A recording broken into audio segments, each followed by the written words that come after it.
Hello everyone.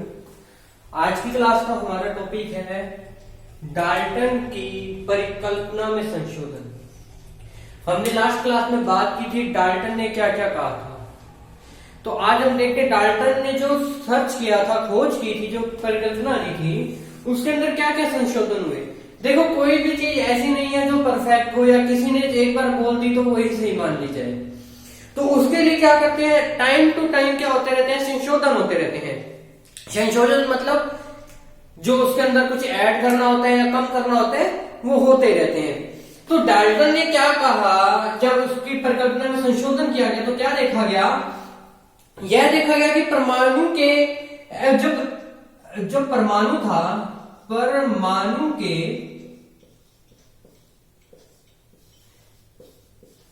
अपरमाणु कणों को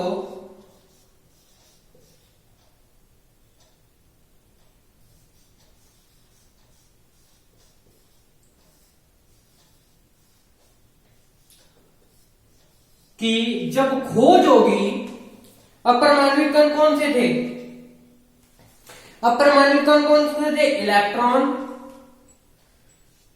electron, proton, इनकी खोज हुई। तो इस बात से क्या पता लगा कि जो परमाणु है उसका आगे विभाजन हो सकता है। सबसे पहले हमने क्या कहा था, परमाणु एक ऐसा पदार्थ है जिसको आगे विभाजित नहीं किया जा सकता। मतलब परमाणु को हमने पहले क्या किया, जैसा डाल्टन के अकॉर्डिंग इसको आगे तोड़ा नहीं जा सकता, पर जैसे ही इसके कणों के अंदर जो प्रोटॉन इलेक्ट्रॉन थे, प्रोटॉन और इलेक्ट्रॉन की खोज हुई तो हमने क्या कहा, इसको आगे विभाजित किया जा सकता है, क्योंकि खोज से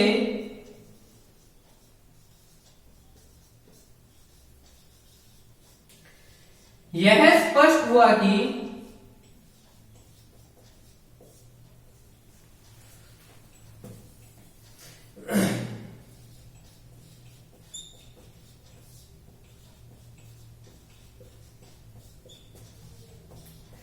परमाणु एक कैसा कण है, परमाणु का विभाजन संभव है, परमाणु एक विभाज्य है, या परमाणु एक विभाज्य पदार्थ है, या आप लिख लीजिए परमाणु का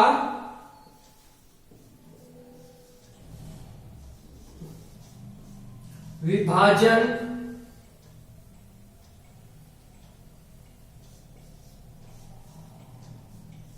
संभव है।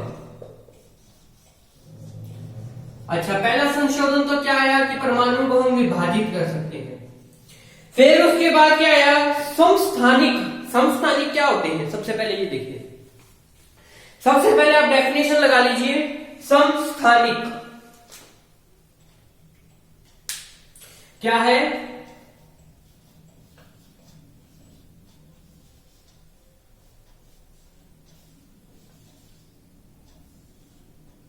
समस्थानिक होते क्या हैं, जो ऐसे परमाणु क्रमांक, ऐसे परमाणु जिनका क्या होता है, परमाणु क्रमांक तो क्या होता है, समान होता है, किंतु द्रव्यमान संख्या भिन्न भिन्न हो तो समस्थानिक कहलाते हैं। लिख लीजिए, ऐसे परमाणु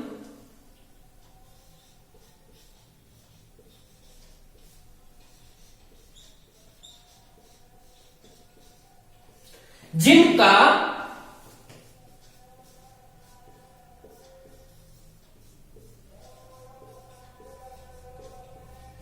परमाणु क्रमांक तो समान होता है,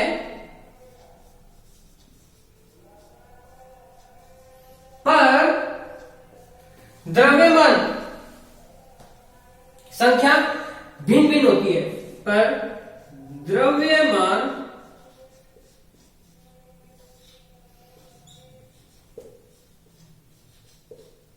भिन्न भिन्न होती है। भिन्न भिन्न मतलब अलग अलग होती है। ऐसे तत्व क्या कहलाते हैं, समस्थानिक कहलाते हैं।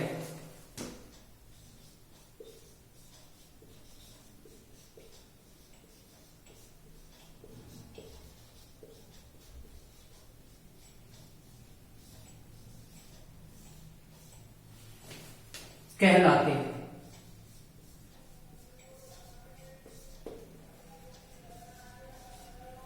ठीक है, समस्थानिक की हमने डेफिनेशन देख ली।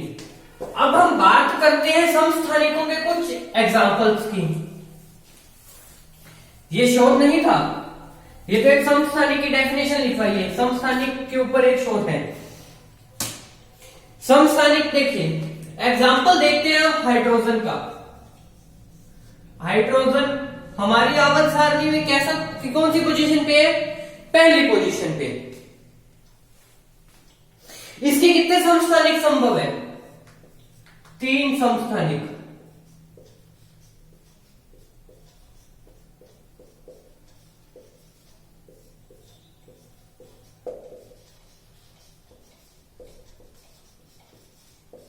कितने समस्थानिक संभव है? 3 समस्थानिक संभव है। पहला कौन सा होता है? प्रोटियम।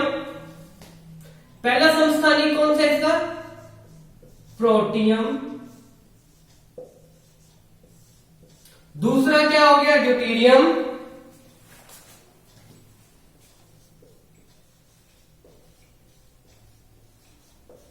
और तीसरा क्या हो गया? ट्राइटियम।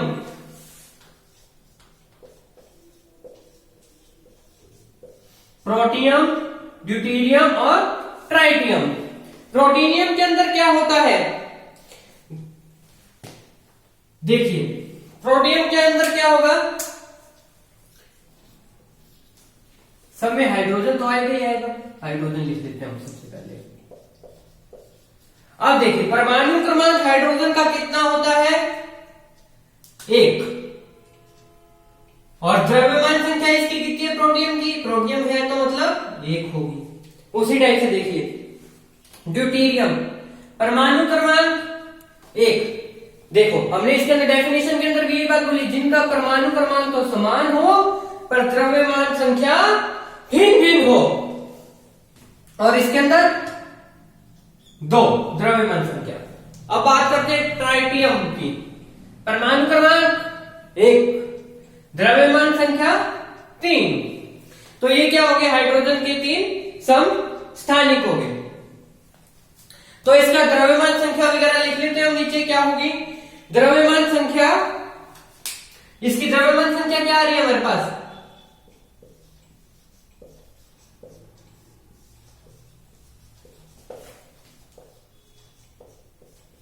कितनी है? 1, 2, 3। परमाणु क्रमांक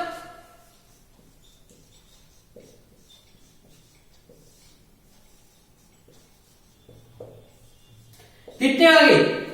हाइड्रोजन का कितना है? प्रोटियम का कितना है हमारे पास? 1।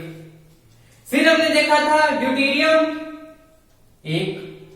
फिर हमने देखा था ट्राइटियम 1। तीनों का क्या है? परमाणु क्रमांक समान है। तो ये हाइड्रोजन के 3 समस्थानिक हो गए।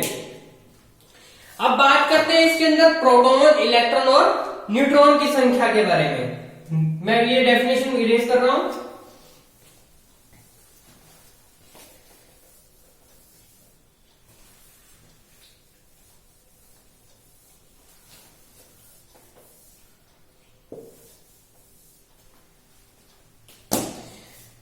अब हम चाल लेते हैं प्रोटॉन, इलेक्ट्रॉन और न्यूट्रॉन। देखो, अब प्रोटॉन हाइड्रोजन के पहले समस्थानिक में कितने हैं? 1। दूसरे में कितने हैं? 2। तीसरे में 1। यही आ रहा है। फिर इलेक्ट्रॉन्स कितने हैं? तीनों में इलेक्ट्रॉनिक विन्यास क्या होगा? हाइड्रोजन का इलेक्ट्रॉनिक विन्यास क्या होता है? हाइड्रोजन कितने पे आता है? 1 पे। तो इलेक्ट्रॉनिक विन्यास क्या हो गया इसका? 1s। कितना? 1s। तो सब में इलेक्ट्रॉन्स कितने कितने होंगे? 1, 1, 1। फिर आते हैं न्यूट्रॉन्स पे। न्यूट्रॉन्स कितने होंगे इसके अंदर? Neutrons 0 neutrons. इसके अंदर एक, इसके अंदर 2। ये हो गया हमारा इसका प्रोटॉन, न्यूट्रॉन और इलेक्ट्रॉन के अंदर डिवाइडेशन। अब हम बात करते हैं हमारी जो दूसरी संशोधन था वो क्या था। तो डाल्टन की जो परिकल्पना में संशोधन का दूसरा पॉइंट क्या कहता है, समस्थानिकों के आधार पर समस्थानिकों के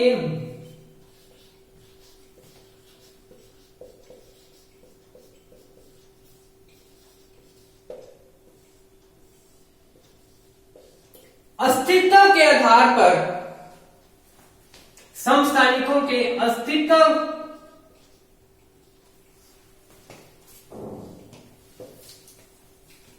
समस्थानिकों के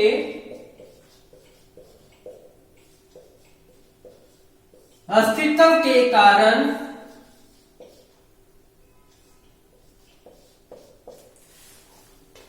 एक ही तत्व के समस्त परमाणु गुण, एक ही तत्व के समस्त परमाणु गुण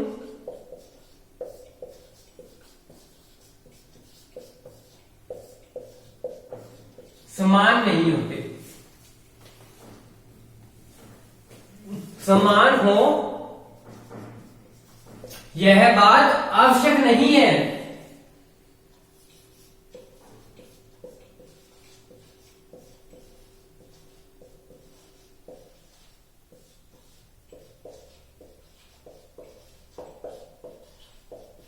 ये था इसका दूसरा संशोधन।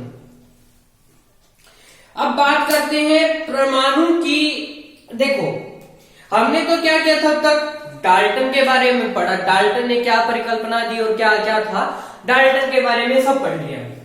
अब उसके बाद आते हैं परमाणु था जो अगर किसी चीज में संशोधित हो रहा है तो उसकी जो डेफिनेशन है वो थोड़ी बहुत तो बदलेगी। मैं अगर कह दूं राम एक लड़का है तो उसके अंदर मेरे को और कोई आगे कह दे राम एक अच्छा लड़का है, तो उसकी डेफिनेशन के अंदर क्या हुआ, एक शब्द तो ऐड हुआ, कुछ ना कुछ तो ऐड होगा, कुछ ना कुछ तो परिवर्तन आएगा। तो हम देखते हैं परमाणु की आधुनिक परिभाषा।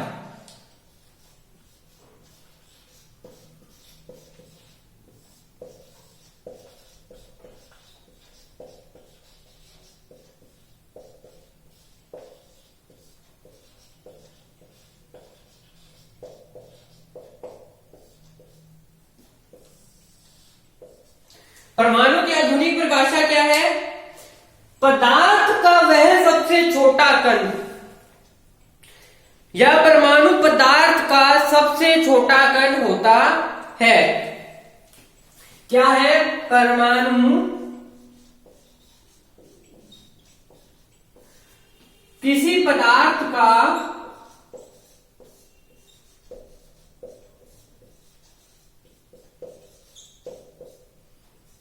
सबसे छोटा कण होता है, का वह सबसे छोटा कण होता है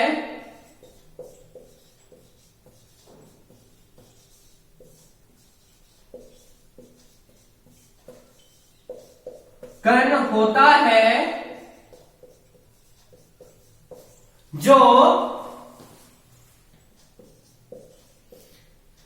पहला पॉइंट क्या कहते हैं, रासायनिक अभिक्रिया में भाग लेता है। इसका पहला पॉइंट क्या हो गया, रासायनिक अभिक्रिया, केमिकल रिएक्शन के अंदर जो पार्टिसिपेट करता है वो क्या है, परमाणु है।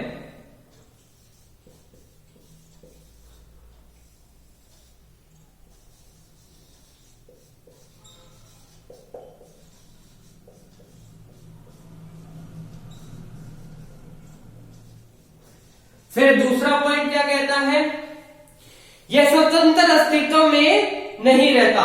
जो परमाणु है उसका कोई भी स्वतंत्र अस्तित्व नहीं होता। यह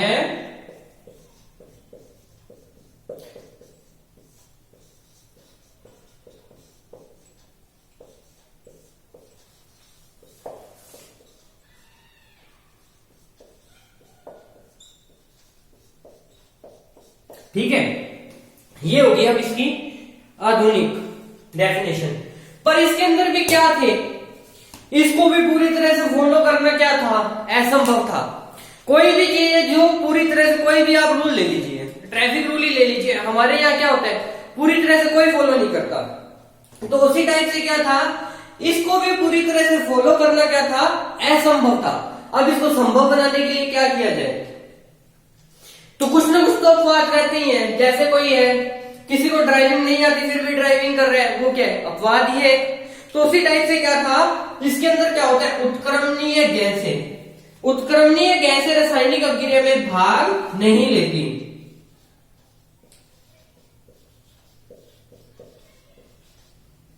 उत्क्रमणीय गैसें रासायनिक अभिक्रिया में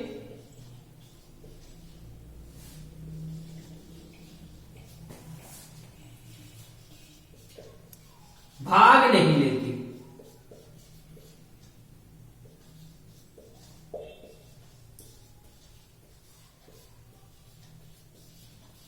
उत्क्रमणीय गैसेस होती हैं जो रासायनिक अभिक्रिया में भाग नहीं लेती हैं, स्वतंत्र अस्तित्व में पाई जाती है। इनका क्या होता है, खुद का अस्तित्व होता है। हमने क्या कहा था, यहां पर इनका कोई अस्तित्व नहीं है, स्वतंत्र अस्तित्व नहीं होता। पर नेक्स्ट लाइन के अंदर मैं क्या कह रहा हूं, उत्क्रमणीय गैसें, इनका क्या होता है, भाग नहीं लेती है, परंतु इनका स्वतंत्र अस्तित्व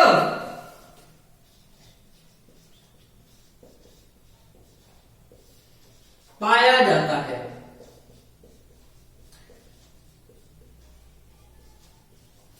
क्या होता है, इनका स्वतंत्र अस्तित्व पाया जाता है। अब ये जो उत्क्रमणीय गैसें होती कौन सी है, देखिए, सॉरी उत्क्रमणीय नहीं, उत्कृष्ट है, गलत लिखा गया, बोला गया।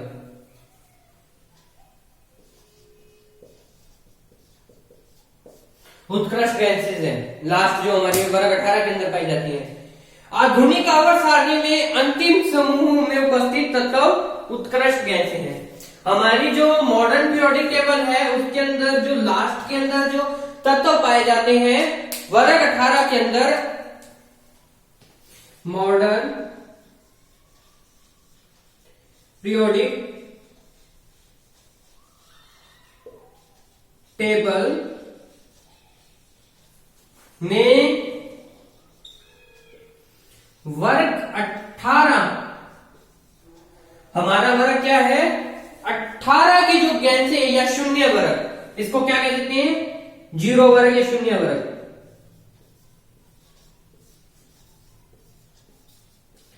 में पाए जाने वाले तत्व क्या है, उत्कृष्ट गैसें हैं।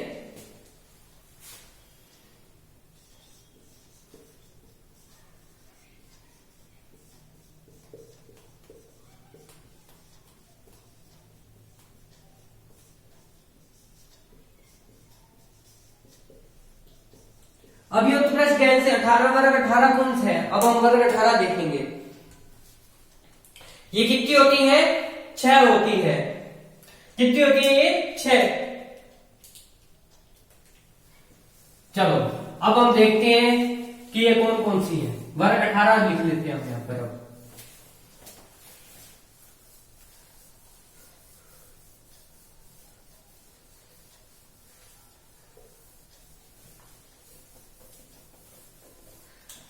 कौन कौन से हैं वर्ग 18 में, क्या होता है, देखिए, हीना, हीलियम, नीना और करीना।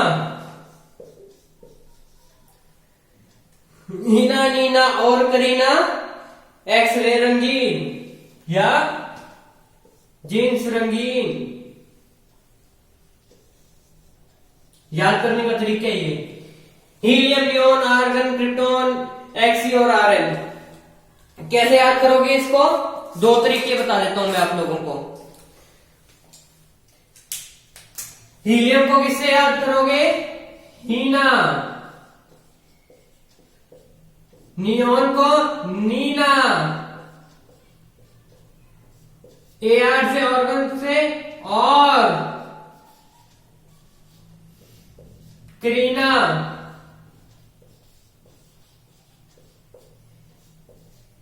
एक्सरे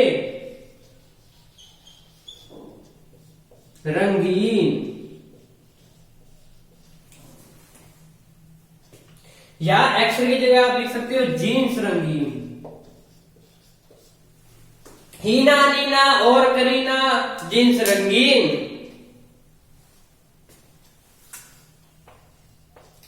या आप याद कर सकते हो इसको, एक और तरीका है हमारे पास, क्या है वो, एरो लगा लेते हैं पहले इनके आगे, याद पता लगता रहे हमने और किसकी बनाई है।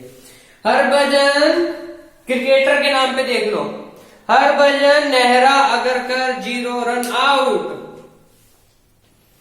हरभजन क्या थे हमारे इंडियन टीम में, क्या वैल्यू रखते थे, बेस्ट स्पिनर। हरभजन नेहरा, आशीष नेहरा, अगर कर 0 रन, कर 0 रन और अपनी तरफ से आउट। कितनी होगी ये, 1 2 3 4 5 6। उत्कृष्ट गेंद से क्या है हमारी, 6 है। अब आप लोगों को उम्मीद है इतना समझ आ ही गया होगा। अब हम हमारी नेक्स्ट क्लास में बात करेंगे उत्कृष्ट गेंद से होती क्या है और ये कैसे कार्य करती हैं। ठीक है, अगर आप लोगों को ये हमारी क्लास के अंदर कोई भी क्वायरी हो, कोई भी डाउट हो, तो आप नीचे कमेंट में जरूर बताइएगा।